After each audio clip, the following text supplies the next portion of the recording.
Bom dia! Hoje é sexta-feira, 17 de julho de 2020, e eu quero começar o nosso momento com essa frase reflexiva. Em meio a todo esse caos, escolha a tranquilidade. Que em meio, a tudo de ruim que está acontecendo, em meio a coisas ruins que possam nos acontecer, que a gente busque sempre vivenciar coisas que nos façam bem e também lembrar de coisas que nós vivemos que foram boas. Hoje nós vamos conversar sobre um assunto bem sério, que é sobre ansiedade. Vocês já ouviram falar nessa palavrinha? Olha só, ela é natural do ser humano. É comum sentirmos em algumas situações.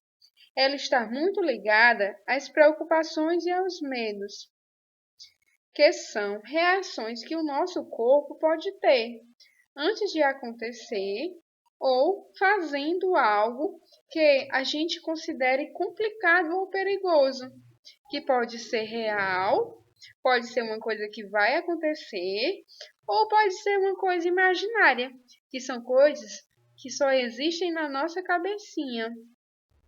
Essas reações são bem desconfortáveis e afetam o nosso físico, que é a parte que nós conseguimos ver, assim como também atinge o nosso pensamento e as nossas emoções. E nós não podemos controlar por inteiro, mas podemos buscar meios para diminuir e nos distanciar das sensações ruins. É normal, toda pessoa já se sentiu com algum sintoma de ansiedade. Agora, se acontecer com muita frequência, se transformou em um transtorno. Aí é preciso procurar uma ajuda médica. Crianças, agora eu queria que vocês observassem as imagens, tá certo? Que eu vou trazer algumas situações que acontecem frequentemente. E aí vocês podem estar pensando se já lhe aconteceu algo parecido com o que eu falar, tá bom? A primeira situação é a timidez, quando a timidez vem associada com a ansiedade, que é justamente quando a criança ou o adulto tem vergonha de falar. Eu fazia memória é, na quantidade de crianças lá da sala, que eu observava que era muito tímida, que tinha vergonha de tirar as dúvidas, de dizer se tinha aprendido sobre o que foi falado. E assim, isso tem consequências negativas, porque a criança acaba se distanciando. Isso vai afetar na sua aprendizagem e também na construção das amizades. Isso pode ser fruto de algum trauma, alguma vergonha, assim como também fazer parte da sua personalidade. Mas são questões que devem ser trabalhadas na conversa. Outra questão é a superproteção. Quando os pais protegem muito os filhos de perigos, de situações que às vezes são até comuns. E quando a criança tem a oportunidade de viver, ela acaba tendo medo, por exemplo, de brincar para não se machucar, certo? Outra situação é ser sensível à reprovação. Ter medo de fazer as coisas erradas, né? Isso acontece muitas vezes lá na escola. A gente passava alguma atividade e aí a gente observava que a criança ficava nervosa, né? Assim, às vezes nem conseguia fazer, mesmo sabendo fazer. Outra coisa é a dificuldade de ficar sozinha. É quando a criança deposita a sua segurança em alguém ou no ambiente onde ela vive. E quando essa pessoa, por exemplo, está longe de seus olhos, ela se sente com medo, né? Se sente insegura, fica alimentando pensamentos ruins que pode acontecer com aquela pessoa, de não ver mais a pessoa, e aí começa a ter reações desagradáveis. Outra situação é ter que esperar, é a paciência, né? E hoje a gente vive um mundo onde as coisas são feitas muito rápidas, né? Com a tecnologia. E aí ter que esperar é uma virtude que tem que ser trabalhada na criança. Porque aí a criança que sabe esperar com mais facilidade, ela aprende mais a ouvir, a pensar antes de falar e a argumentar. E as crianças que são perfeccionistas, eu já conheci algumas. E o problema de ser perfeccionista é, às vezes, se frustrar diante de alguma coisa que não sai do seu jeito. E isso também pode ser muito negativo, principalmente na vida adulta.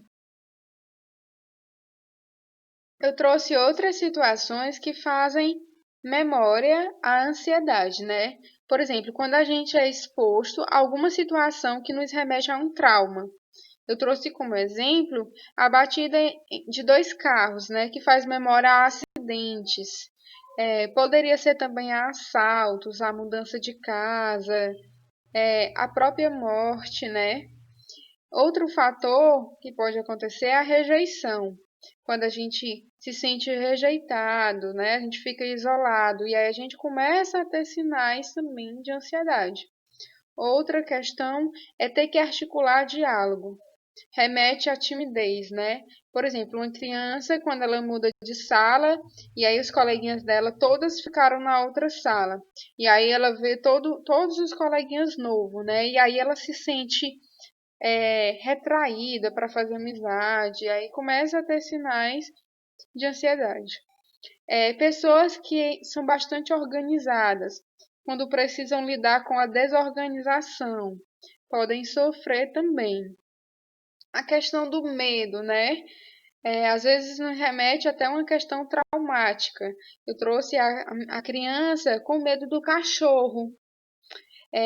Por exemplo, quando a pessoa tem um medo muito grande de alguma coisa, só de às vezes ela pensar ou de ver a coisa de longe, ela já começa a ter reações físicas, reações no pensamento, né, reações nas emoções. Outra situação são os pesadelos, quando a criança tem dificuldade para dormir e principalmente dormir sozinha. Às vezes ela se sente segura dormindo apenas no quarto com os pais, né? E ficar só no quarto, por exemplo, pode lhe provocar, né, sintomas de ansiedade. Agora, observem os sintomas frequentes: disparos no coração, a mão suada, o pé frio, tremores no corpo, dificuldade para respirar, o medo, a tristeza, a insegurança, os pensamentos ruins, a dor no estômago, o pavor, a dor de cabeça e a tontura, que pode dar até vontade de vomitar. Trago algumas dicas que podem lhe fazer melhorar, caso você se sinta com sintomas de ansiedade. Vai depender da sua disposição e das oportunidades, que são ouvir música, receber massagem, controlar a respiração, brincar, escrever sobre o que você sente, olhar no espelho e conversar, falar, né, com você mesmo, chorar se der vontade, meditar, praticar esportes, buscar fazer alguma coisa divertida, né, que tire seu pensamento daquela situação ruim, né? Chegou o momento da nossa contação de história. Preste bastante atenção. Olha só, observem a capinha do livro e me diga como está o personagem. O que você acha que ele está sentindo? Tem dias em que acordamos com uma sensação esquisita e parece que tudo está tremendo dentro de nós. O coração dispara feito um cavalo no campo. As mãos vão ficando suadas e ouvimos todos os barulhinhos da casa. Parece estranho, mas nós sentimos como se estivéssemos esperando alguma coisa acontecer e nem sempre sabemos direito o que estamos aguardando. Às vezes, nós sentimos assim porque desejamos muito, muito mesmo, uma coisa e não conseguimos nos controlar. Quando me sinto assim, minha mamãe diz que é porque eu não sei esperar. Ah, mas esperar é tão difícil. Esse sentimento se chama ansiedade. Não é muito bom senti-la, porque parece que ela manda em nós e tudo fica diferente. Quando estamos ansiosos, o relógio parece não se mexer. As horas são como dias. Perguntamos um montão de vezes e parece que ninguém responde o que queremos. Parece que tem um furacão dentro da nossa barriga. Temos vontade de roer as unhas, bater os pés, sair correndo, gritar. O pior é que, por mais que façamos maluquices, a sensação de ansiedade não passa.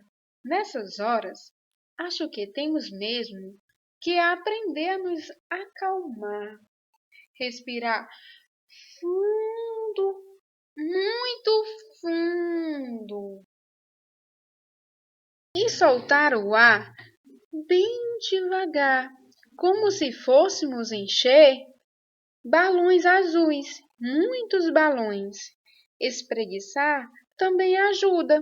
Esticar os bracinhos, as pernas, sempre respirando fundo e devagar. Distrair-se com alguma coisa que gostamos muito de fazer também é bom. Isso faz com que a ansiedade vá diminuindo. Claro que esperar por algo não é muito legal, mas podemos aprender a não deixar a ansiedade tomar conta dos nossos dias. Assim, as coisas que esperamos serão aproveitadas de maneira mais gostosa. E aí, gostaram da história? Desejo que sim. Agora, nós vamos assistir um vídeo bem curtinho, tá certo? Ele nos transmite uma linda mensagem. Fiquem bem atentos. Junto com a epidemia do coronavírus, está acontecendo outra muito preocupante. É a epidemia do medo, tristeza e ansiedade. Vamos impedi-la transmitindo amor, esperança e fé. E mesmo à distância, não deixe de demonstrar carinho e atenção. Acene, mande beijos, faça coração com as mãos, fique em casa. Agora, o mais importante: as mãos não podem se tocar, nem os braços para abraçar, mas o joelho para orar. Ele é o nosso refúgio e fortaleza. 1 Pedro 5:7 diz: lancem sobre ele toda a sua ansiedade, que ele tem cuidado de vocês.